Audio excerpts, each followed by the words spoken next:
오늘은 임직 예배를 당해서 어떻게 보면 좀 임직 예배에 걸맞는 본문 같지가 않은 본문을 택했어요. 그래서 베드로가 예수님을 3번 부인하는 스토리가 실린 본문을 택했는데요. 베드로의 예수님을 3번 부인한 치부를 말하려고 이 본문을 택한 것이 아니라 사실은 이제 이런 베드로의 넘어짐, 이 스토리를 통해서 베드로가 어떤 하나님의 제자로 자라가고 세워져 가는가 하는 흐름을 좀 말씀을 드리려고 그래서 이 본문을 택했습니다. 오늘 내용은 거의 한 설교 3편 정도가 들어가 있는 내용이라고 보시면 돼요. 근데 원고도 좀 축약해서 실었고요. 자, 제목은 제자입니까? 라는 제목입니다. 제자입니까? 우선 이 제자라는 말의 정의를 먼저 여러분들 이해하면 좋겠어요. 제자는 이제 헬라어로 마세테스라고 하는 말입니다. 마세테스. 이것은 이제 동사 마세티오 또는 만사노 이런 이제 동사에서 나오는 건데 이제 한마디로 말하면 그죠? 배운 것을 가르치는 자예요. 그래서 배운다는 의미도 있고 가르친다는 의미도 있는 겁니다. 그래서 너희는 모든 족속으로 제자를 삼아 아버지 아들과 성령 이름으로 침례를 주고 내가 너희에게 가르쳐 분부한 모든 것을 지켜 행하게 하라고. 이제 마태복음 28장 19, 20절에 예수님이 지상대명령으로 당부하셨는데 일대 제자들에게 예수님이 제자들에게 제자 삼으라 이렇게 말씀하십니다. 그러니까 이 제자라는 말의 자동사, 타동사의 그 이중적 의미가 뭐냐면 배우는 자, 그죠? 배우는 자, 또 가르치는 자. 자, 좋은 스승은 먼저 잘 배운 사람이 스승이 되는 거예요, 그죠? 지도 잘 안 배우고 잘 깨닫고 성숙하지 않고 어떻게 남을 가르치고 인도할 수 있겠습니까? 당연히 잘 배우는 자. 근데 좀 더 정확하게 이제 의미적으로 예수님의 제자 삼으라고 한 제자는 뭐냐? 주님을 영적 스승으로 주님을 주께 잘 배워서 주께 배운 대로 잘 가르치는 자. 이게 이제 제자입니다. 주께 배운 대로 가르치는 자가 주의 제자입니다. 주께 배운 대로. 오늘 설교 제목이 제자입니까? 라고 물었습니다. 제자입니까? 그러니까 예수님께 잘 배우고 계십니까? 예수님께 잘 배우고 계십니까? 이런 얘기입니다. 우리가 예수님께 잘 배우고 있다. 그러면 내가 잘 배운 신자가 되었다. 라는 것은 예수님에 대해서 지식으로 많이 알고 있어가지고 잘 배웠다. 이 정도의 의미가 아닙니다. 그죠? 항상 성경은 예수님도 가르치셨고 사도 요한도 말씀하셨고 야고보도 말씀하셨지만 야고보사도 행함이 없는 믿음 죽은 믿음이라고 그러고 사도 요한은 형제를 사랑하지 않고 하나님을 사랑한다는 건 말도 안 되는 거짓말이라고 말씀하셨어요. 그러니까 우리가 주께 배운 모든 진리가 주님이 배운 것을 많이 알고 있는 것 자체로 머무는 게 아니라 그렇게 알고 배운 대로 행하는 현장 속에서 주님이 제자가 맞다라는 검증이 이루어져야 제자라는 거예요. 물론 이제 그게 시원찮으면 이제 좀 아직 부족한 제자고 배워가는 제자고 그죠? 이제 좀 더 연걸어가는 제자 이렇게 이제 구분할 수는 있겠죠. 자, 주의 제자라 하게 되면 적어도 우리 교회에서 여러분들이 주의 제자다 하게 될 때 어떻게 여러분들을 이제 평가하고 검증하고 일꾼을 세워서 교회에서 더 이제 중책을 맡기게 될 것이냐 하게 될 때 대략 4가지 영역을 생각하시면 됩니다. 첫째는 교회 안에서의 신앙생활, 봉사생활. 두 번째는 가정에서의 신앙생활. 세 번째는 여러분들이 일터, 직장, 사회에서의 신앙생활. 네 번째는 뭐냐? 사실은 가장 중요한 건데 여러분 내면에서의 신앙생활. 이 4가지 영역에서 변화와 성숙과 열매가 나타나야 합니다. 이 네 가지가 다 완벽하게 자신 있게 나 그래도 꽤 연단받고 세워졌다 이렇게 다 자신 있게 나설 사람들은 많지 않습니다. 여러분들 제가 이 정도만 얘기하면 여러분들이 지금 주의 제자로서 취약한 영역이 어디인지 딱 보이시죠? 보이시죠? 우선 예수님을 닮아가고 우리 안에서 가치관이 변화가 돼야 되고 성품이 많이 다스려져야 되고 그렇게 해서 성령의 인도를 받을 수 있어야 합니다. 이게 내면의 인격적 변화. 또 다른 말로 마음 연단입니다. 내적 변화 아주 중요합니다. 그 다음엔 가정에서의 여러분의 믿음. 여기는 여러분들이 교회 안에서 일을 많이 하고 봉사하는 것을 중시하기보다 먼저 선행적으로 여러분들이 가정 안에서의 믿음을 중시합니다. 특히 부부 간의 믿음. 저에게서 신앙생활 할 때 여러분들이 이걸 꼭 염두에 두셔야 돼요. 부부가 다 교회 다니는데요. 봉사 많이 하는데요. 그건 여러분들이 그리스도인으로서 교회에 참여해서 봉사하는 것이죠. 그거 말고 주 안에서의 부부로서의 이 주님 때문에 주님을 닮아가는 것 때문에 남편으로서 아내로서의 정체성과 부부가 함께 믿음의 비밀을 나누고 커가는 영적 비밀들이 어떻게 부부 사이에서 연결어가고 있느냐. 이 부분을 여러분이 놓치면 안 됩니다. 놓치면 안 됩니다. 그러면 어떤 현상이 벌어지냐면 한쪽이 믿음 있는 것 같은데 한쪽이 부실해져서 하나님의 일을 할 때 굉장히 거친 돌이 생기게 되고 문제를 만나게 돼요. 같이 해야 합니다. 그 다음에 부부만이 아니라 그 다음에 자녀 문제입니다. 자녀 문제. 그럼 자녀 품 안의 자식이라고 이제 시집장가 가기 전에 그래도 부모님이 경제력이 있어서 공부도 시키고 먹여주고 길리울 때까지는 그래도 부모의 말에 꼭 해야죠. 뭐 부모님이 용돈도 주고 공부도 시켜주니까. 근데 딱 이제 아이들이 학교 나오고 뭐 취직하고 자기가 돈을 벌고 독립하기 시작하게 되면 이제 그때부터는 당연히 뭐 사춘기 이후부터 그들도 독립적인 그죠 존재들이 되니까 거기다 결혼하거나 뭐 당연히 문제는 이거예요. 아이들이 부모도 아이들도 다 교회 다녔는데 지금 아이들이 신앙생활을 안 하고 있다. 이거 어떻게 할 거냐는 거예요. 이 부분. 이게 남 얘기가 아니고 우리 안에 있는 겁니다. 우리 교회 안에도 지금 여러 가정에 이런 시험을 안고 있어요. 그죠? 나름대로 최선을 다했는데도 이제 조금 이따 다 부연 설명을 이제 드릴 거예요. 부연 설명. 우리 신학에 여러 가지 영역이 있는데 그 모든 영역이 다 완벽하게 튼튼하게 이렇게 뭔가 세워진 가정은 드물어요.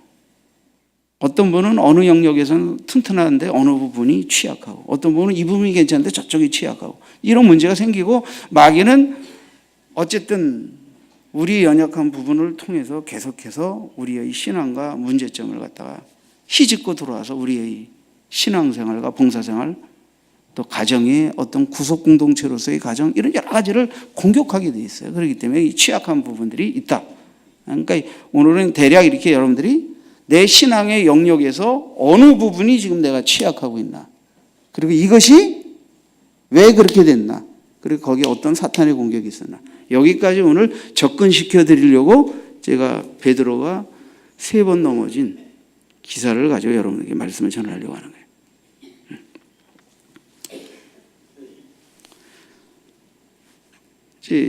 직장생활입니다. 직장생활. 왜 직장생활, 산업의 생활이 또 다른 신앙의 영역이냐? 우리가 예수를 믿는다는 것은 예수 믿고 구원받고 천국 갈 백성이 되었다. 이것만으로 끝나는 게 아니에요. 그렇게 된 그 백성이 남은 생애 속에서 주님이 당부하신 것들을 세상에서 실천해야 되는데 그럴 때 거기에서 우리가 돈 버는 거, 세상에서 만나는 사람과의 관계 속에서 하나님이 우리에게 일하게 하시고 분복을 주시고 그죠? 사람을 전도하고 섬기게 하시는 이런 모든 영역에서 세상에서의 삶이 있게 돼요. 그리고 또 하나는 아주 중요한 물질 생활에 관한 가치관이 자리 잡게 돼요. 그래서 내가 하나님 앞에 어떻게 돈을 벌고 있고 어떻게 쓰고 있고 어떻게 모으고 있고 어떻게 나누고 있고 그 물질 생활에서 하나님의 주권이 어떻게 받아들여지고 행사되어지고 그분의 이끌림을 따라서 여러분의 산업이 이끌려져 가고 있느냐. 이 부분에서 여러분이 평생을 놓고 보면 사탄의 공격을 많이 받았을 수도 있고 지금 그 시험을 많이 헤치고 복된 자리에 서 있을 수도 있고 그렇습니다. 돈은 잘 벌어야 되지만 돈을 잘 벌고 물질적으로 넉넉하다고 해가지고 지금 이제 나름대로 영적으로 그 분야에서는 승리한 것이다 라고 평가하기는 아직 이릅니다. 그죠?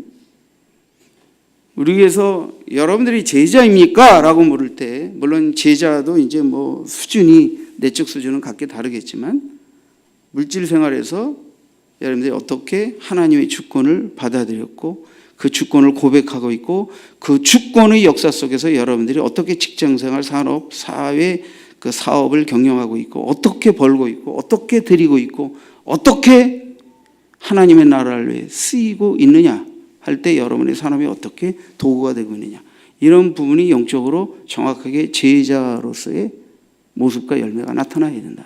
나타나야 된다.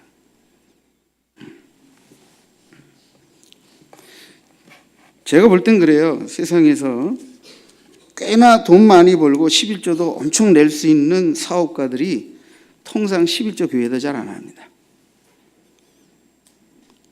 그냥 자기 월급에서 11조 낼 수 있는 어느 분야까지는 딱 순정만 해도 그다음부터 너무 많아지면 엉뚱한 짓을 해요. 그래서 자기가 법인을 내든지 자선사업체를 내든지 따라해서 별도로 다 움직여요. 그래서 자기가 생색내면서 헌금을 사용하기 시작해요. 그것도 큰 믿음이죠. 안 하는 사람도 많으니까. 그렇게 온전한 11조 못 드리는 사람도 많으니까 그거에 비하면 그것도 뭐 낫긴 하겠지만 여러분 제자면 11조가 뭐냐를 정확하게 이해해야 돼요. 그래서 지금은 뭐 11조를 강의하는 시간이 아니니까 설교하는 시간이 아니니까 11조에 대한 개념을 다 말씀드릴 수는 없지만 11조는 여러분들이 여러분의 형편에 따라 드리고 싶으면 드리고 드리고 싶지 않으면 안 드려도 되는 것이 11조가 아니에요. 11조는 하나님이 만물의 주인이고 예수의 피값으로 나를 사셔서 자신의 소유 삼고 내게 일터와 생명의 호흡의 기회를 주셔서 그분이 주인이다라는 말 그대로 만물의 주인, 내 생명의 주인, 내게 맡겨진 모든 것의 주인이 그분이다라는 것을 인정하는 고백으로 모든 것이 그분께 왔기 때문에 그분께 돌려드린다는 고백 속에서 11조를 드리는 거니까 11조를 잘못 드리는 것은 내 것 중에서 드리는 것은 잘못 드리는 겁니다. 내가 벌어서 드린다고 생각하는 것도 잘못 드리는 겁니다. 여러 가지 11조를 드리기 어려운 이유 때문에 못 드린다고 해서 못 드리는 것도 그 믿음이 없는 것이지 온전한 것은 아닙니다. 하나님 앞에 11조를 드리는 이유는 그분이 만물의 주인이며 죄악과 허물로 죽을 수밖에 없는 나를 그 피의 대가로 속량하셔서 자신의 소유를 삼으시고 구원을 주셨고 남은 세에는 빛과 소금으로 이 세상을 밝히고 구원하라고. 그러니까 그것 때문에 하나님이 우리 앞에 맡겨진 것에서 그분의 주권, 주인 되심을 정직하게 고백하면서 새로운 삶의 패러다임으로 바뀌는 거예요. 돈이 목적이고 돈으로 무언가를 하고 돈으로 자기 성공과 부귀영화를 꿈꿨던 인생관을 갈아엎어버리고 이제는 하나님이 내게 허락하신 그분의 영광과 뜻을 위한 인생에 도전하는 거예요. 그러니까 판이 바뀌는 거예요. 돈 버는 게 목적이 아니라 주 뜻대로 벌고 주 뜻대로 쓰기 위한 훈련을 받는 거예요. 여기에 11조 생활은 필수 코스입니다. 필수 코스.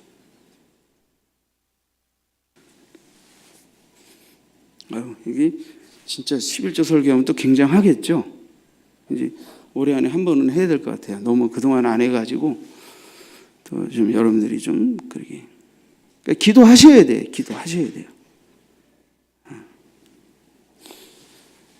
물질 문제는 절대로 물질 불신자 얘기라는 게 성도의 물질 문제는 절대 11조를 제대로 통과하지 않고 해결나지 않습니다. 내가 돈을 잘 벌어서 먹고 사는데 아무 문제가 없고 충분히 11조 드리고도 아무 문제가 없는 상태에서 11조 죽을 때까지 못 드립니다. 죽을 때까지 못 드립니다. 11조는 그렇게 드리는 게 아니에요. 그냥 하나님이 주인 되심을 인정하여 믿음으로 고백을 드리고 그렇게 드리고 나서 그 나머지 가지고 살려니까 모자라기도 하고 남은 것 같기도 하고 각자의 벌이에 따라 다르겠죠. 근데 하나님의 은혜로 살아내게 하시고 부족을 채우시고 더 얹어주시고 해서 살아내게 하시는 은혜를 체험하면서 사는 게 21조 생활이에요. 그래서 성경에 하나님을 시험해보라고 하고선 조건 달아서 얘기한 건 딱 하나밖에 없어요. 11조. 말라기에 딱 나와야죠. 말라기 3장 읽어보세요. 하나님이 살아계신지 안 살아계신지 우리의 삶을 구체적으로 도우시는지 안 도우시는지 시험해봐라. 11절.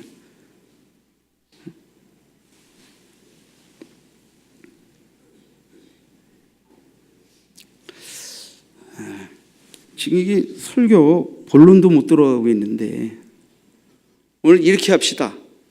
오늘 설교가 좀 길어지면 찬양 예배까지 합쳐서 딱 드리고 끝나고 밥 먹고 오케이?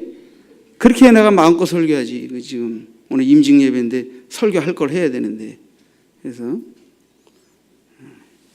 그렇다고 설교를 1시 2시까지 할 생각은 아니고 내가 볼 때 한 12시 반까지는 해야 될 것 같은데 그 안에 끝나면 다행이고 한 20-30분 더한 그죠? 우리 타임 스케줄상 더한 것으로 인해서 식사하고 찬양 예배를 까지 얹어서 하는 걸 할 수도 있겠어요. 하여튼 설교하는 거 봐가면서 하십시다.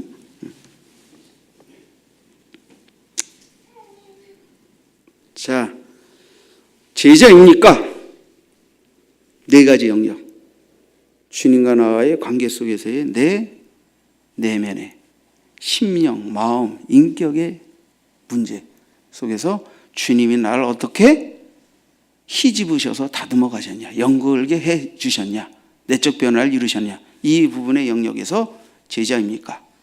제자냐 아니냐라는 말은 주님을 믿지 않고 부인하지 않는 한은 제자인데 괜찮은 제자냐, 아직도 문제가 많은 제자냐 생각하라는 거예요. 두 번째는 교회 생활에서의 자리매김. 교회 생활에서의 자리매김. 우리가 믿은 지 얼마 안 됐는데 교회 나오면 밥 차려주면 밥도 먹고 공부시켜주면 공부하고 이건 어쩔 수 없죠. 초신자 처음 믿을 때는 어쩔 수 없는 겁니다. 근데 이제 믿음이 자라. 또 우리 교회는 또 집사님들이 많으신데 이제 집사님이 되면 그때부터 내가 하나님이 주신 은혜와 은사를 따라서 크든 작은 일이든 내가 뭘 봉사하고 섬기겠느냐. 그게 나와야죠. 그게 나와야죠. 네.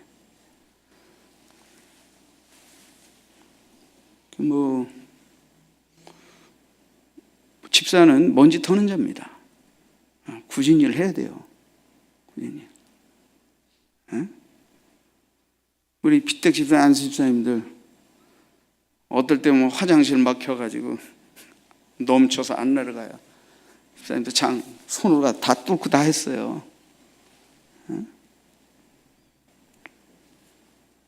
남들이 하기 싫어하는 굳은 일 다 한다고. 그게 집사지. 세상에서야 그분들이 돈 벌고 일꾼 시켜서 하면 되지 그거 할 분들이 교회니까 가장 더럽고 지저분하고 남이 하기 싫어하는 것부터 하는 거예요. 그게 일꾼이요. 그게. 그래서 우리가 그분들을 따르고 존경하고 높여야 하지만 그분들은 주님 앞에서 가장 낮은 자리에서 섬기고 봉사한다. 그게 교회 안에서 내가 제자입니까? 그러면 여기에 기도 생활, 말씀 생활, 예배 생활 다 나누면 또 강론에 많이 들어가지만 자, 제자입니까? 자, 집사님들 제자입니까? 그럼 올해 안에 예배 생활부터 점검하세요. 예배 생활. 예배 생활. 그죠? 예배 생활. 아이들 때문에, 아이들이 둘이어서. 여러분, 어떤 상황에 대해서 핑계를 대지 마세요.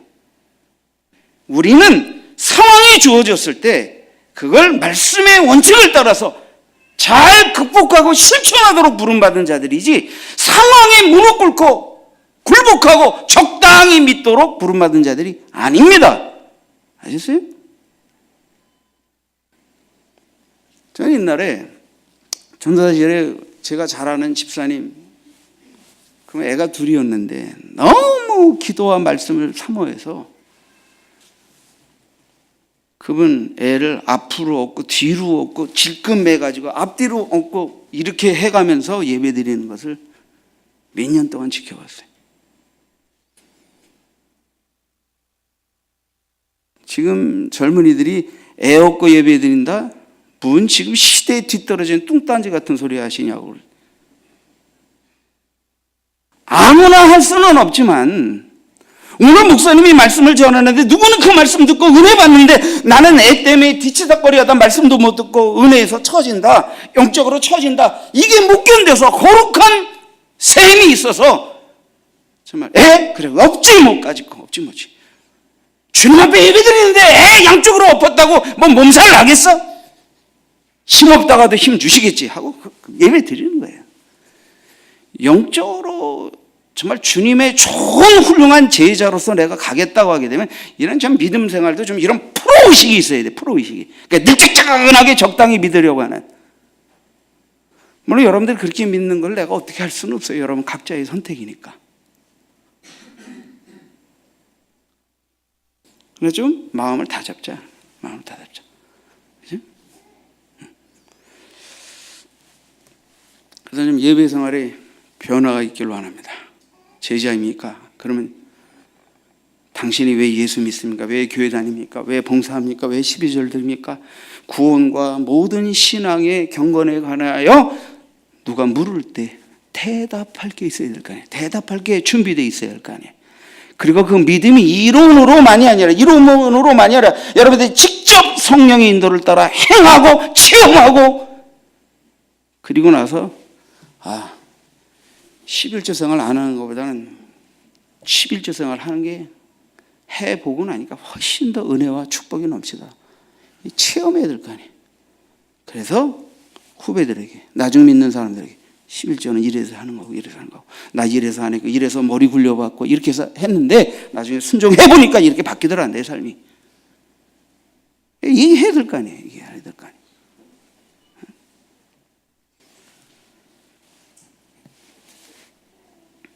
그러니까 여러분 제자가 되셔야 합니다. 자, 베드로가 3번 넘어졌어요. 첫 번째 수 주제입니다. 베드로의 넘어짐.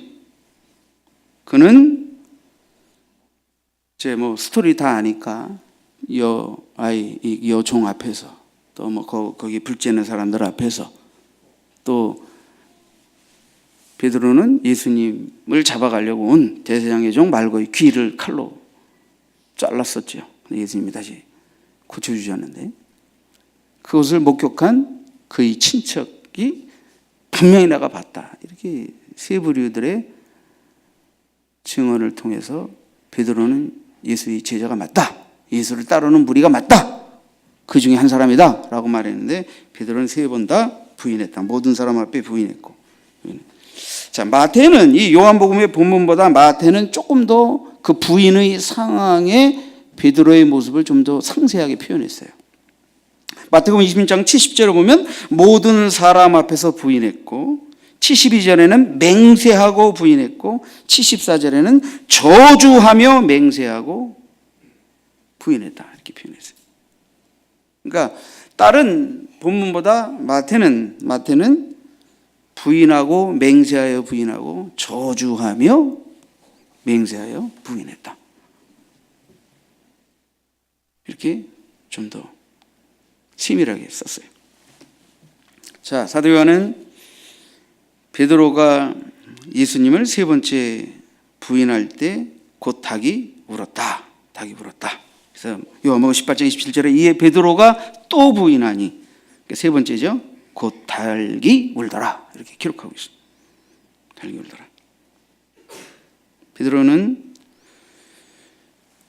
마태, 마가, 누가, 요한복음, 사복음서에 공이 기록되어 있는 베드로가 3번 부인하여 넘어질 것을, 그래서 다른 본문에는 뭐 새벽닭이 2번 울기 전에 내가 3번 날 부인할 것이다, 이렇게 써 있는 경우도 있고, 새벽닭이 울기 전에 3번 부인한다, 이렇게 되어 있기도 하고. 어쨌든 새벽닭이 울을 때 2번 울기, 꼭이야, 그때 이제 뭐야, 베드로가 정신이 버떡 난 거예요. 왜 닭이 울입니까? 닭은 새벽에 동이 트기 전에 울어요. 근데 왜 예수님이 새벽 닭이 울기 전에, 2번 울기 전에 내가 3번 날 부인할 것이라고 왜 그렇게 말씀하셨을까요? 그것은 내가 그냥, 예수님이 그냥 네가 날 3번 부인하리라 라고 말한 것보다 새벽 닭이 울기 전에 내가 3번 나를 부인하리라고 말았는데 새벽 닭이 꼬꼬 하고 오니까 베드로가 사람들 앞에서 두렵고 약해져 가지고 목숨같이 바치고 죽는 데까지 따라가겠다고 호언장담했던 베드로가 게이즈바위 앞에서, 여러 사람 앞에서, 또 말고의 그 친척 앞에서 그죠? 주님을 부인하고 맹세하여 부인하고 아주 저주하며 부인하는 이런 시험에 빠지게 될 때 새벽닭이 울게 되니까 아차 정신이 번쩍 나죠. 이게 새벽닭을 베드로가 3번 부인하는 부분에 대해 주님이 앞서서 예언하신 것에 대해서 상기하도록, 기억하도록 하는 기억 매체로 새벽닭이 우는 것을 예수님이 사용하신 거예요. 베드로는 자신이 왜 실패했는지, 왜 넘어졌는지를 기억하고 생각해야 했습니다. 우리는 제자입니다. 근데 베드로는 나는 주님을 모릅니다라고 3번이나. 이건 뭐예요? 나는 저분의 제자가 아닙니다라고 부인한 거죠. 왜? 그렇게 하게 되면 같이 죽을까 봐, 잡힐까 봐 두려워서. 베드로가 3번 부인했다고 해서 주님을 진짜 마음으로도 부인했다고 생각하지는 않습니다. 그때의 상황이 위험하고 죽을 위험, 그죠? 이 두려움 때문에 이제 입술로 모른다, 난 절대 모른다 하면서 이제 이렇게 했겠죠. 그러나 어쨌든 베드로는 그것도 주님이 옆에서 잡히셔서 지켜보시는 상황에서 부인하고 맹세하여 부인하고 저주하며 부인하는데, 다른 복음서에서는 주님이 베드로를 바라보고 있고 새벽닭이 울고 있고 베드로가 거기서, 그 장면을 생각해 보세요. 베드로가 1번도 아니고 2번도 아니고 3번 부인하는데 그 베드로의 모습을 주님이 바라보고 계십니다. 제자입니까? 무엇이 여러분을 제자의 길로 가는 데 있어서, 그죠? 적당한 제자가 되게 만듭니까? 난 마음으로 믿어. 근데 입술로 사람들 앞에서 어떻게 하는 겁니까? 아직 나는 믿음이 없어서. 근데 예수 믿은 지 몇 년 되셨습니까? 그리고 앞으로 그렇게 믿어가지고 아이들이 커가면서 여러분들은 여러분의 자녀들에게 무엇을 가르칠 것입니까? 무엇을 가르칠 것입니까? 무엇을 가르칠 것입니까? 베드로는 자기가 왜 넘어졌는지, 왜 실패했는지를 기억해야 합니다. 마가복음 14장 72절에 닭이 곧 2번째 울더라. 이에 베드로가 예수께서 자기에게 하신 말씀, 곧 닭이 2번 울기 전에 네가 3번 나를 부인하리라 하심이 기억되어 그 일을 생각하고 울었더라. 훨씬 더 상세하게 표현하고 있죠. 꼭기요 하는데 네가 새벽닭이 2번 울기 전에 나를 3번 부인할 것이라고 말씀하신 그것이 생각이, 기억나는 거예요. 그러면 내가 어쩌다가 이런 시험에, 이런 어처구니 없는 이런 죄의 자리에, 이런 넘어짐의 자리에 빠지게 되는 거예요. 깊이 생각하지 않을 수가 없게. 주님이 생각하게 하셔. 생각하라고, 새벽닭이 울기 전에. 내가 3번 날 부인할 것이다. 주님은 아셨습니다. 주님은 아셨습니다. 가장 강렬한 사단의 공격이 있을 것임을 아셨습니다. 여러분, 신앙생활에서 사탄의 공격이 있다는 걸 아셔야 돼요, 여러분들이. 주님이 제자라면 제자의 길로 가는 과정에서 얼마나 많은 사탄의 공격이 있다는 걸 알고 넘어져 보기도 하고 패해 보기도 하지만 이기는 길로 가는 것을 배워야 참된 주의 제자가 된다는 것을 깨닫게 되는데, 그래서 오늘 여러분들에게 이 부분을 말씀드리려고 하는 거예요. 주님은 아셨습니다. 사탄의 극렬한 공격이 있을 것을 아셨습니다. 주님은 베드로가 3번 부인할 것도 아셨습니다. 그래서 베드로를 위해 기도하셨습니다. 내가 너를 위하여 내 믿음이 떨어지지 않기를 기도하였노라. 사단이 밀가부르트하여 너희를 요구했다. 너희에게 퀴즈를 요구했다. 그래서 주님이 그것을 응했다. 허락했다. 허락했다. 주의 제자들이 주님을 제대로 믿고 따르는 제자들이 이제 한번 퀴즈를 해보라고 허락했다는 거예요. 허락했다는 거예요. 여러분, 믿음은 그냥 믿는 게 아니에요. 교회 나오고 그냥 계속 믿는 게 아니에요. 교회 다니고 싶지 않고 예수 믿고 싶지 않고 진리에 순종하고 싶지 않은 수많은 상황들이 들이닥치면서 그걸 주님을 믿기로 작정했기 때문에, 주님이 나의 구주이기 때문에 하나님이 자신의 전부인 예수를 십자가에 못 박아 나를 위해 희생하셨기 때문에, 주님이 가장 귀한 것을 가장 은혜로 거저 나에게 주셨기 때문에, 그러면 나도 주님을 믿는 믿음의 자녀, 하나님의 백성된 자로서 주님이 말씀하시는 것에 대해서 도움 몇 분 때문에, 어떤 상황 때문에, 어떤 무엇 때문에 주님을 주로 믿고 고백하는 것에서 자꾸 핑계 유고 자꾸 뒤돌아보면 이렇게 10년, 20년, 30년 가서 어떻게 할 거예요? 어떻게 할 거예요? 제자입니까? 어떤 제자입니까? 그러면 안 된다는 거예요.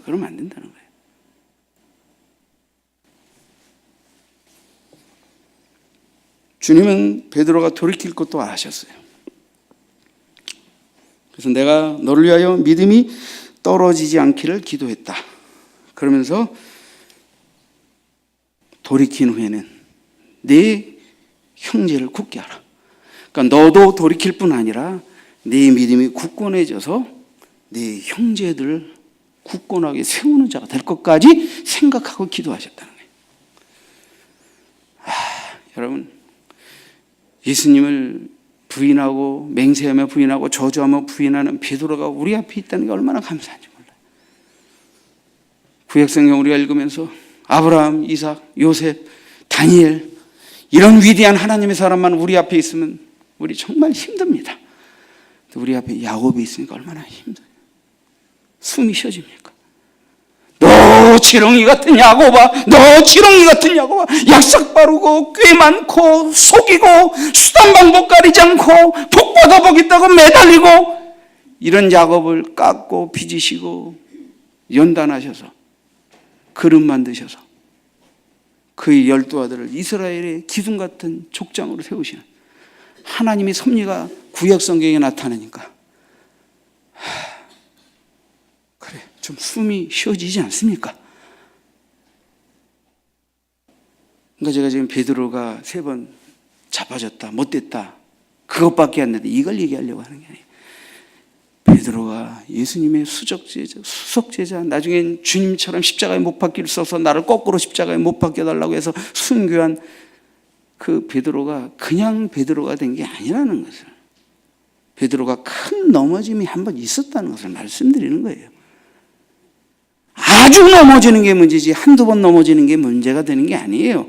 다시 일어서면 되는 거예요. 회개하면 되는 거예요. 다시 믿음의 회복을 가지면 되는 거예요. 이전에는 상황과 환경이 내 발목을 잡았지만 이제는 하나님의 말씀에 순종하는 것에 목숨을 걸고 믿음으로 도전해서 믿는 자에게, 믿음으로 행하는 자에게 하나님이 어떻게 환경도 움직이시고 사람도 움직이시고 나에게 어떻게 내 삶을 예비하시고 이끄시는 것을 맡기고 걸어가는 제자의 길을 가는 거예요. 예?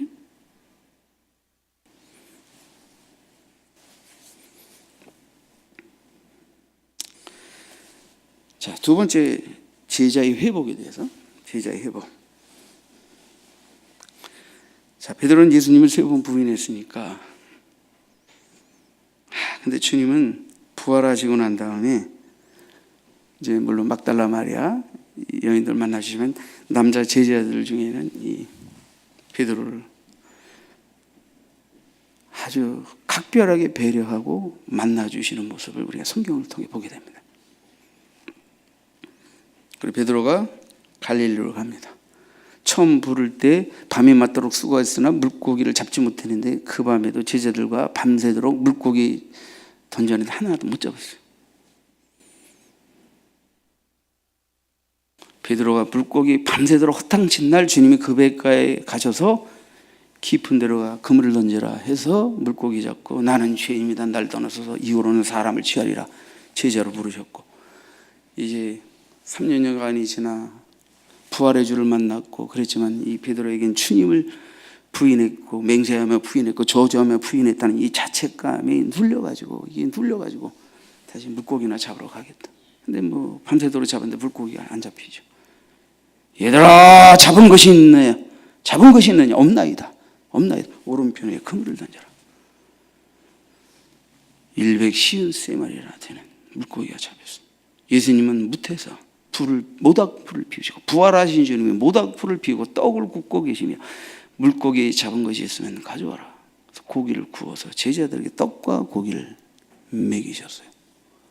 누가? 부활하신 주님이 밤새도록 물고기 잡느라고 기진한 제자들에게 물고기를 잡게 하시고 떡과 고기를 먹이셨어요.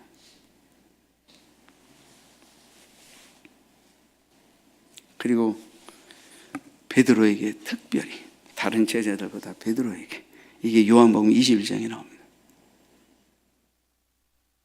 저는 사명자로서 하나님 앞에 부름받은 사명자로서 제가 가장 눈물을 흘리며 깊게 묵상하는 본문이 요한복음 21장입니다. 오늘은 네가 날 사랑하느냐 하는 본문은 설명할 수가 없습니다. 시간이 여러 번 설교했는데 아직도 그 부분을 못 들으신 분들은 죄송하지만 오늘은 거기까지는 나갈 수가 없습니다. 절반만. 자, 예수님은 베드로에게 네가 나를 3번 사랑하느냐고 물으셨어요. 3번 주를 부인한 베드로에게 3번 나를 사랑하냐고 물으심으로 인해서 그의 마음속에 있는 주님을 3번이나 부인했다는 이 자책감과 얼룩을 지워주길 원하셨어요. 아주 세심한 배려입니다. 주님이 얼마나 제자 베드로를 아끼시는지를 알 수 있는 부분입니다. 그리고 뭐라고 말씀하십니까? 내 어린 양을 먹이라. 첫 번째, 내 어린 양을 먹이라.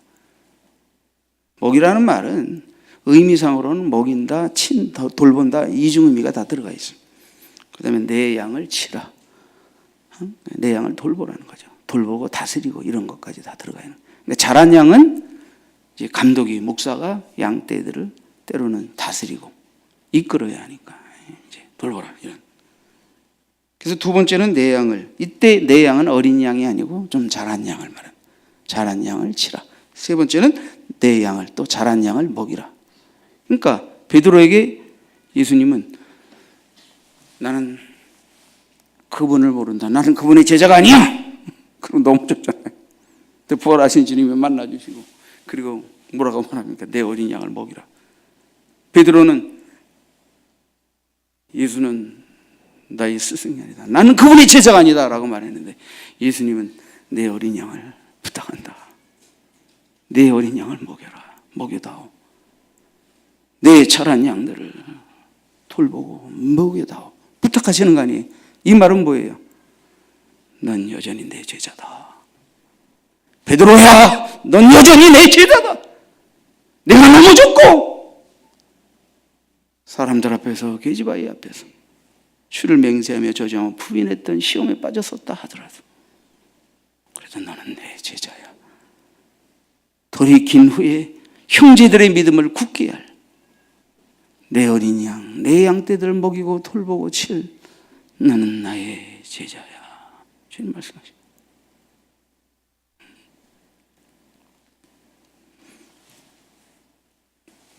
주님은 베드로에게 좀 더 지금과는 다른 차원의 성숙한 사명자가 될 것을 이제 말씀하시죠.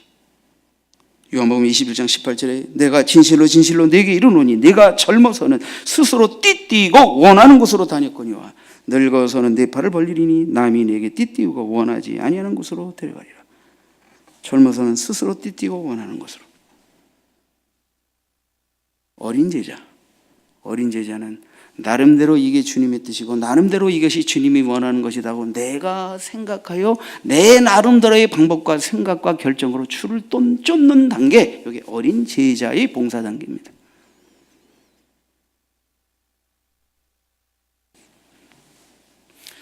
축복받으신 분들에게 지혜를 하나 드리겠습니다. 절대로 하나님이 여러분을 축복하시고 보통 사람들이 벌 수 없는 많은 것들을 벌어서 물질의 권세를 주셨을 때 그것을 어떻게 은혜로 능력으로 사용해야 되겠습니까? 어떻게 그것을 고맙게 받아들이고 사용하는 게 진짜 성숙한 제자입니까?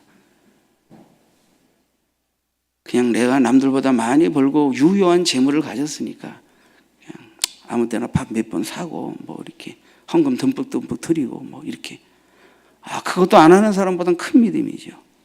그 정도 수준이면 안 돼요. 많이 드리라는 게 아니에요. 하나님 왜 내게 이렇게 돈 걱정하지 않고 남들보다 더 물질을 버는 은사를 주셔서 이 물질의 권세를 주셨는가? 뭘 하라고? 내게 주신 이 물질의 은사를 가지고 뭘 하라고?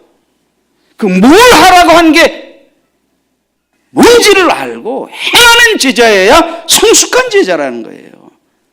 단지 주님의 은혜로 내가 응답받아서 형통해서 돈 많이 벌게 됐다. 우리 교회는 돈 많이 버는 사람 대충 믿으면 잘못하면 우리 교회에서 버텨나기 어렵습니다. 잠깐은 봐주지만 5년, 10년, 20년 그따위로 믿으면 우리 교회에서는 버티기 어려워요. 왜? 저는 원칙을 가르쳐야 되기 때문에. 원칙을 가르쳐야 돼요. 그래서 절대로 여러분들이 그렇다고 내놓으라고 하고 여러분의 물질의 권세를 내가 마음대로 휘두르겠다는 뜻도 아닙니다. 주님의 은혜 가운데서 누리고 나누고 드리고 영광 돌리게 하는 지혜를 여러분들에게 충분히 가르쳐드려서 여러분들이 하나님이 주신 은사를 하나님이 성숙한 제자로서 그것을 사용해서 영혼을 살리고 교회를 세우고 하나님의 나라와 선교를 위해 크게 쓰이는 자가 되도록 하는 그 지혜와 그 가르침을 제가 감당해야 할 책임 있는 자로 나는 부름받은 자들 아니에요. 그것을 따라오고 순종하면 감사한 일이지만 그렇게 계속 거역하고 5년 10년 거역하고 받은 복음 많은데 죽을 때 깔딱깔딱대고 이렇게 되면 안 되잖아요. 이렇게 되면 안 되잖아요. 응? 성급하게 하지는 않겠습니다. 서두르지는 않겠습니다. 충분히 시간을 드리겠습니다. 주님이 여러분을 말씀으로 다듬으시고 성령이 터치하시면서 주님이 일하시는 그 은혜 아래서 말씀의 수위도 조절하면서 전합니다. 그러나 끝까지 계속 그런 식으로는 안 됩니다.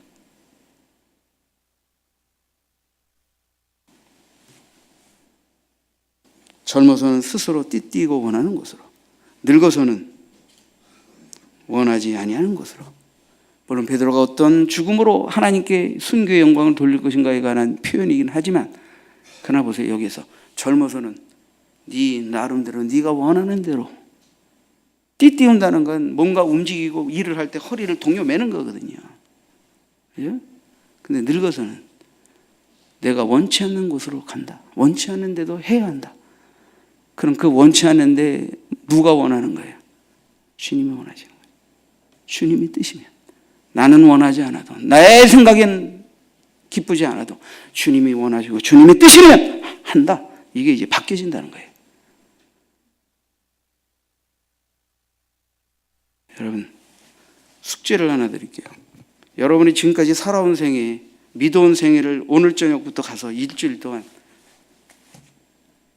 기도하고 간구하고 여러분이 원하는 뜻대로 이루어진 일이 무엇인가를 한번 쭉 살펴보세요. 내가 하나님을 믿고 나서, 주님을 믿고 나서 주님께 기도하고 소원을 품고 원하는 대로 간구하고 해서 뭔가 주님이 들어주신 것들이 어떤 것인가를 쭉 해보세요. 그 다음에 들어주시지 않은 게 어떤 것인가. 그 들어주시지 않은 정도가 아니라 깨지고 망가지고 뺏기고 아프고 고통당한 건 뭔가 생각해 보세요. 그리고 원치 않은 일, 당하고 싶지 않은 일들을 당했는데 그것이 하나님 앞에서 나를 무엇을 깨닫게 했고 무엇을 하나님이 나를 낮추셨고 무엇을 담아주시기 위해 나를 청결하게 하시기 위해 이 일을 벌이셨는가를 또 묵상해 보십시오. 그래서 내가 원하는 대로 주신 일을 통한 역사와 그렇게 하지 않은 것을 통하여 하나님이 일하신 역사를 대비해서 묵상해 보라는 거예요. 그러면 깊은 것이 원하는 대로 이루어진 것에서 오는 게 아니고 원하는 대로 이루어지지 않고 그분의 뜻대로 불순종하고 내 멋대로 생각하고 좌충우돌하고 낮아지지 않고 고집부리고 지멋대로 결정하고 하는 좌충우돌하는 나를 제자리로 잡아서 제자로 끝까지 이끌고 가시는 하나님의 사랑의 열심으로 말미암아 나를 빚어가시는 그 깊은 무엇이 내 뜻대로 되지 않는 삶 속에 깊은 무엇이 있다. 이걸 깨달아야 된다는 거예요. 이거를 하나님을 만홀히 여기면 안 됩니다. 하나님을 없이 여기면 안 돼요. 기도하고 사랑하면 복 주시고 나머지는 내 멋대로 살아도 가만히 계신 하나님으로 이렇게 하나님을 반쪽 하나님으로 만들어가지고 하나님을 무시하고 신앙생활 하시면 안 됩니다. 예수의 피값으로 구속하사 자신의 자녀로 삼으신 여러분들을 다시 저주에 빠뜨리실 이유는 없지만 주님은 피값을 지불하고 우리들을 자녀로 삼으신 분입니다. 그러므로 기꺼운 마음으로 순종으로 믿음으로 다가오는 자녀들을 기특히 여기시지만 그리하지 못하게 만드는 많은 부분들을 그냥 방관하고 보고만 계시지 않는 분임을, 그럼 그것이 우리 삶에 어떤 아픔과 고통과 환난과 문제로 다가올 것인가를 여러분들은 예측할 수 없지만 성경에 그것에 대한 수많은 힌트와 정보가 여기 성경에 있습니다.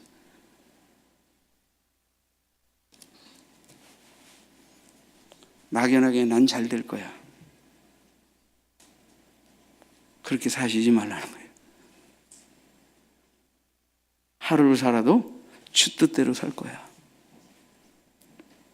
작은 거 하나라도 불순종하는 것이 없는 믿음으로 살 거야. 이 믿음으로 살라는 거예요. 한 걸음 한 걸음, 믿음의 수준을 따라서 한 걸음 한 걸음 더 성장과 전진을 향하여 계단을 딛고 쉽게 나오는 믿음을 뛰어야 된다는 거예요.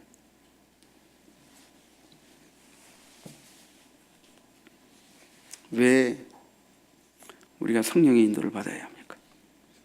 왜 기도해야 합니까? 주님이 제자들이, 특히 베드로가 부인하게 될 죄에 빠지게 될 때, 그 넘어짐에 있게 되어지기 전에 주님이 여러 가지로 권면하셨잖아요. 그리고 겟세마네 동산에서 특히 제자들에게 권면한 게 뭐냐면 시험에 들지 않도록 깨어 기도하라는 거 아니에요. 시험에 들지 않도록 깨어 기도하라. 시험에 들지 않도록 깨어 기도하라. 시험에 들지 않도록 깨어 기도하라 그랬더니 사람들은요, 내가 신앙생활하고 교회에 나오는 데 있어서 수많은 시험을 이겨오고 신앙생활 잘했고 교회 잘 다녔다, 여기까지밖에 생각 안 해요. 너무 여러분들이 신앙생활을 너무 표피적으로 생각하는 거예요. 제가 아까도 다시 말씀드렸잖아요. 마귀가 나를 교회 못 나오게 역사하는 수많은 것들을 내가 이겨서 끝까지 신앙을 지키고 신앙생활 잘한 거, 교회생활 잘한 거 박수 칠 만한 일입니다. 근데 부부간에는 어떤 은혜와 사명과 비전의 깊이를 나누십니까?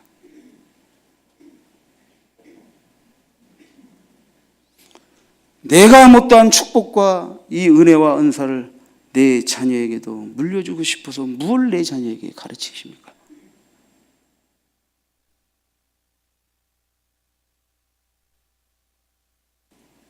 여기서부터 사탄이 뭘 어떻게 지금 내 삶을, 내 자녀를, 내 가정을, 내 산업을 어떻게 흔들고 있는지 이게 보이셔야 됩니다. 여러분. 보이셔야 됩니다.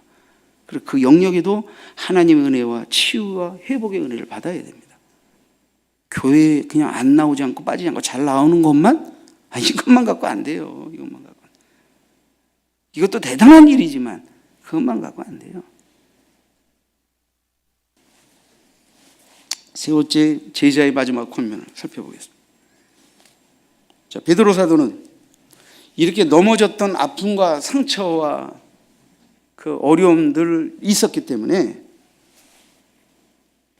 베드로전서 5장 7절, 베드로전서의 그 마지막 부분, 어떤 면에서 사도의 결론적 권면에 해당하는 부분 가운데에서 뭘 얘기했냐면, 근신하라 5장 8절에 깨어라 너희 대적 마귀가 우는 사자같이 두루 다니며 삼킬 자를 찾나니.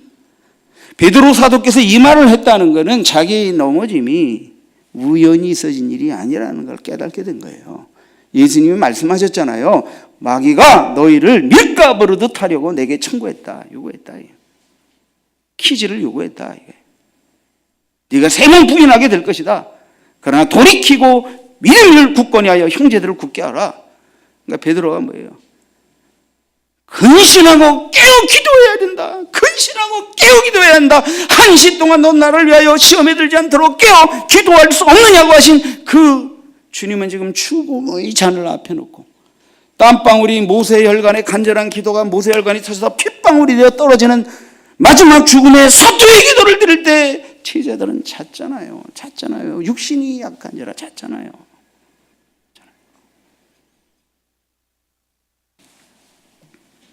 근신하라는 말은, 자, 근신하라는 이 본문에서의 뜻, 지금 베드로 전서 5장 8절을 설명드리고 있습니다.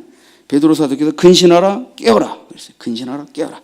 근신하라는 말은 마음의 영적 경계 의식을 말합니다.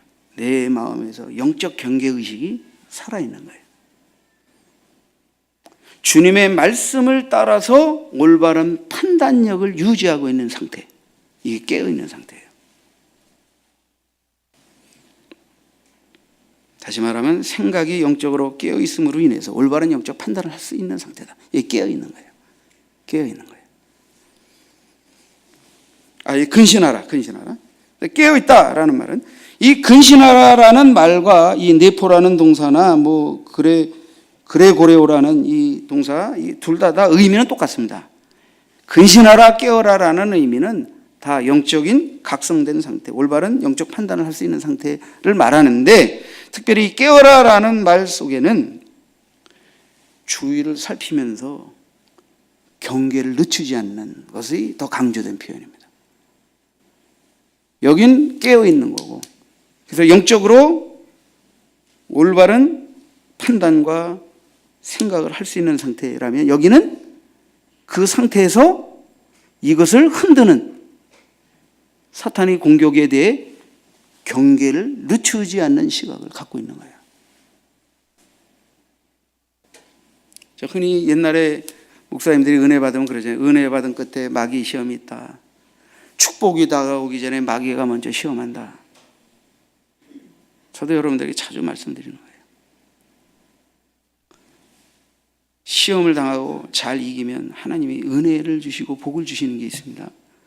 또 복을 주시고 은혜를 주신 다음에 그걸 확 엎어버릴 수 있는 시험이 또 다가오면 이기셔야 돼요. 이해하셨죠? 한 번씩 크고 작은 어떤 걸로 다가올지 모르지만 나에게 취약한 사탄의 통로가 개척된 루트를 통해서 공격이 온다.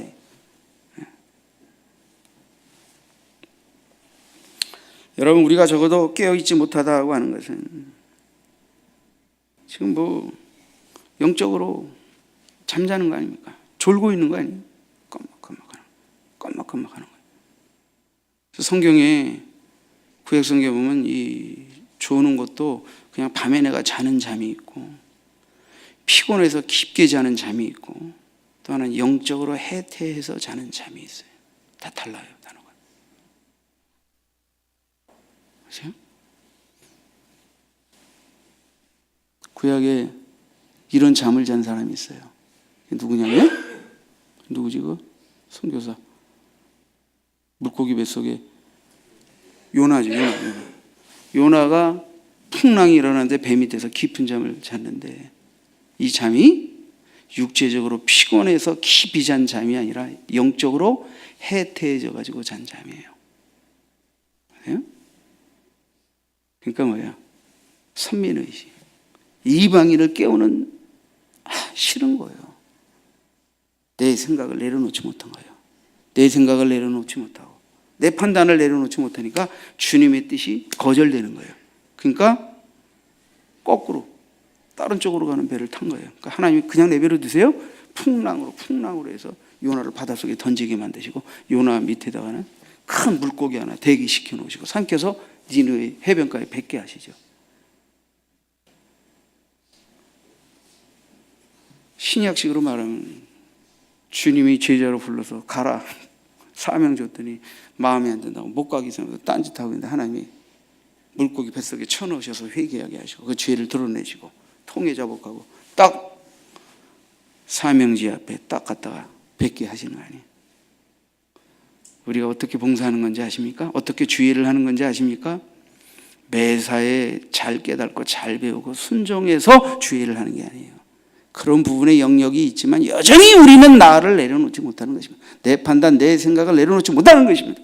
그렇기 때문에 우리는 상당히 많은 부분에서 내 편견과 내 고집과 내 판단과 내 결정으로 하나님의 뜻을 굴절시키는 죄를 짓게 되는데 하나님은 그때마다 고통을 명하시고 혼란을 명하시고 그렇게 해서 우리 고집을 꺾으시고 삐뚤어진 생각을 꺾으시고 영적인 잠에서 깨어나게 하셔서 하나님이 말씀으로 뜻을 보이신 것을 정확하게 깨달아 알고 순종하도록 회개하고 순종하도록 이끄시는 거예요. 이런 사랑이 열심히 있는 거예요. 그래서 제자가 되는 거예요.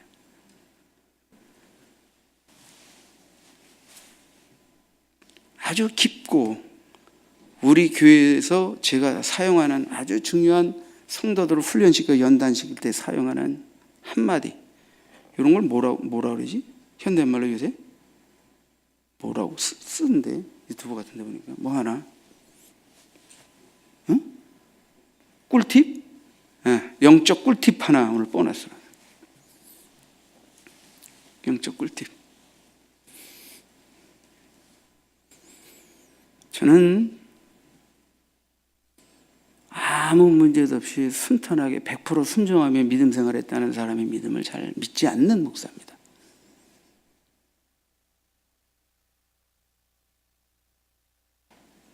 저는 잘 순종하여 커오는 믿음과 하나님이 순종하기 어려워 깨지지 않아 나름대로 하나님의 영광을 일한다고 하면서도 주님의 뜻을 거스르는 수많은 나의 육적인 문제들을 어떻게 낮추시고 깨트리시고 다잡으시고 매질하셔서 키워오셨느냐는 그 영적 채찍질의 흐름의 성숙성에서 일꾼이 세워진다고 믿는 목사입니다. 그러므로 제게 여러분들이 10년, 20년, 30년 믿음 생활에서 이만큼 컸습니다라고 말하면 은혜 받은 것만 말씀하시면 안 됩니다.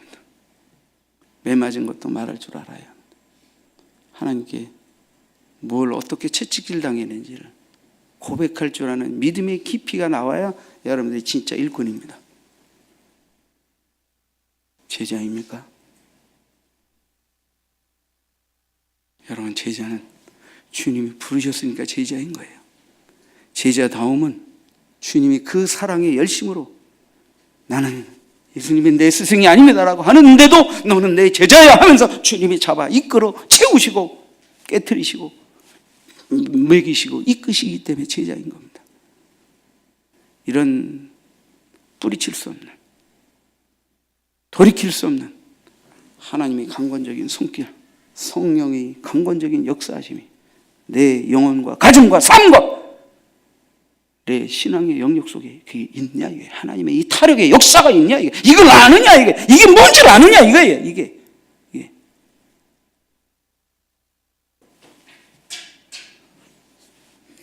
잘 순종하면 복 받는다라는 믿음만 가지고 충성하는 게 아닙니다. 인간은 육을 갖고 있기 때문에 부패한 성품을 갖고 있기 때문에 언제든 유혹을 받습니다.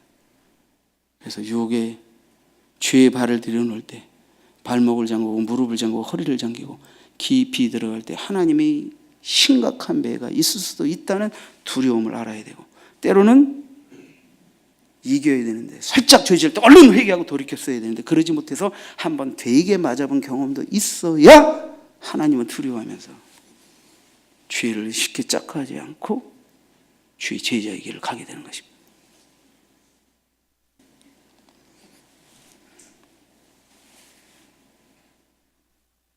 마귀도, 자, 사도는 그랬습니다.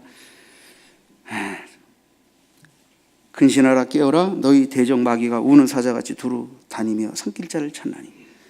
마귀는 태초부터 인간을 죽음과 멸망에 이르도록 하나님을 대적하며 역사한 인격적 존재입니다. 그러므로 우리가 성령의 역사에 민감한 만큼이나 마귀의 역사가 얼마나 민감하게 우리에게 역사되어지는가를 알아야 돼요.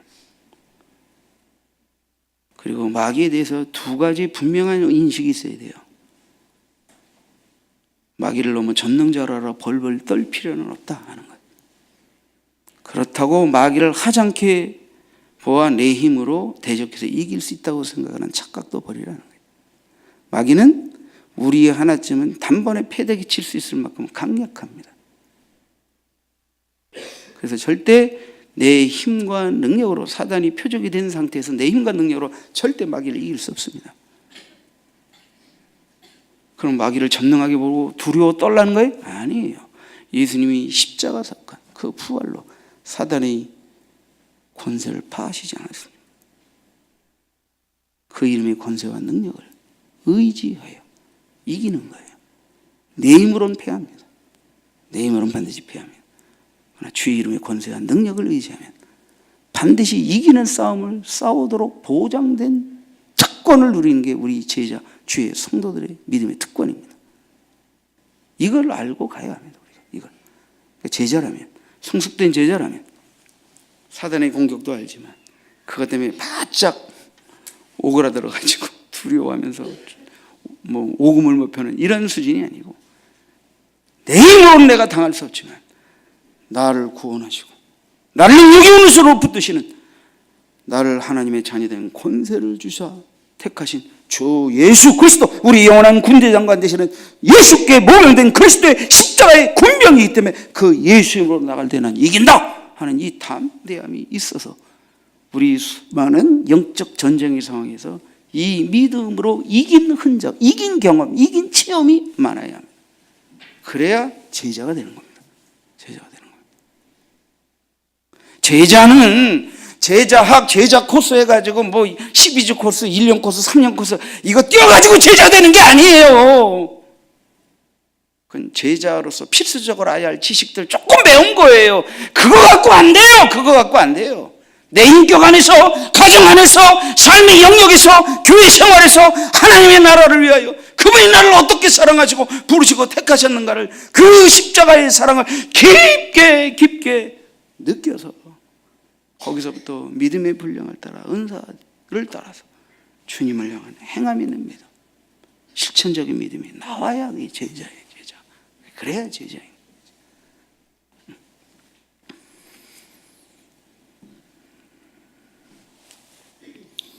그래서 베드로 사도는 너희는 믿음을 굳건하게 하여 그를 대적하라 그랬단 말이에요. 마귀의 교활한 공격을 이기는 방법은 딸리 없어요. 믿음을 굳건하게 하여 그를 대적하는 거예요. 믿음을, 주 예수께 대한 굳건한 믿음을 튼튼히 하고, 마귀는 원수니까 대적하라는 거예요. 대적하라. 너희는 형제들도 동일한 고난을 당하는 줄 알며 세상에 있는 많은 초대교회 성도들이, 너희뿐 아니라 베드로가 서신을 쓴 그들뿐 아니라 초대교회 많은 성도들이 사단의 공격 속에서 수많은 환난과 고통을 겪고 있다. 그것 때문에 불행해야 합니까? 그것 때문에 믿음을 포기해야 합니까? 아닙니다. 아닙니다. 너희가 주를 인하여 사탄의 공격 대상이 되어서 환난도 핍박도 때로는 순교도 하게 될 때 하늘의 상이 크고 내가 정말 하나님의 제자고 하나님의 백성이라는 당당함과 영광스러움을 가지고, 그리고 이것은 나 혼자만의 어려움이 아니라 지금 세계 도처에 이 복음을 가지고 이 복음의 권세로 어둠의 세력과 싸우는 수많은 성도들이 다 이런 영적 최일선에서 영적 전쟁을 치르고 있다는 걸 알고 감사함과 기쁨으로 그 길을 가라는 거예요. 그 길을 가라. 응? 베드로 사도가 얘기해요.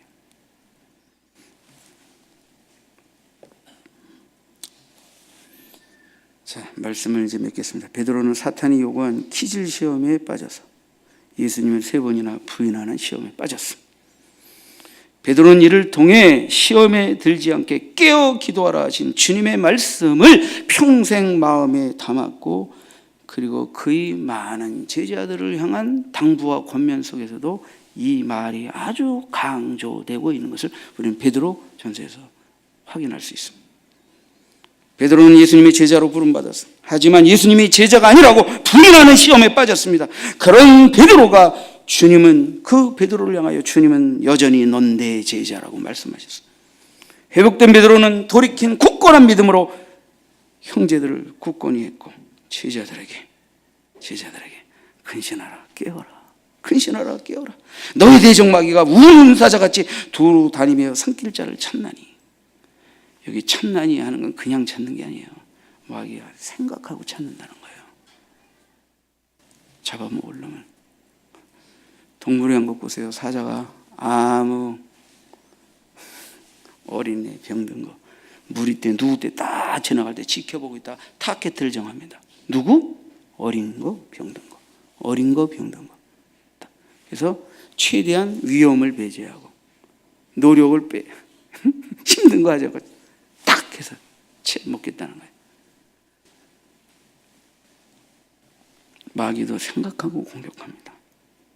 아무 때나 날 공격하는 게 아니고 내가 믿음이 약해져 있을 때, 지금 깨어 기도하고 있지 못할 때, 지금 내 믿음이 깨어 있지 못할 때, 지금 말씀을 등한시하고 기도를 등한시하고 영적 분별력에서 지금 내가 해태되어 있는 상태에 있을 때, 그래서 마귀가 딱 갖다 시험을 해도 하나님의 말씀에 의해서 영적으로 분별하지 못하고 그냥 쉽게 당할 수 있을 때 딱 공격한다, 이 소리입니다. 이 소리입니다.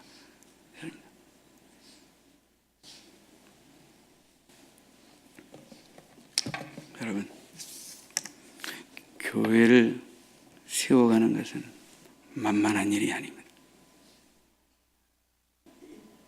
우리 교회는 이 지구촌에 존재하는 교회, 그 수많은 교회 가운데 아주 작고 연약한 교회에 불과합니다. 그래도 교회가 세워지는 것은 그냥 되어지는 일이 아닙니다.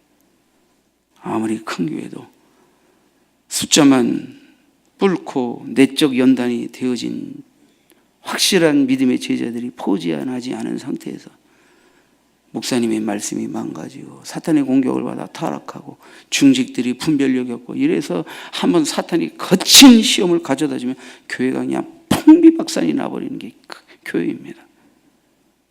내 교회는 안전하다, 내 가정은 안전하다, 내 산업은 안전하다, 여러분 그게 아닙니다. 주님을 향하여 영적 잠을 깨세요. 응? 기도하십시오.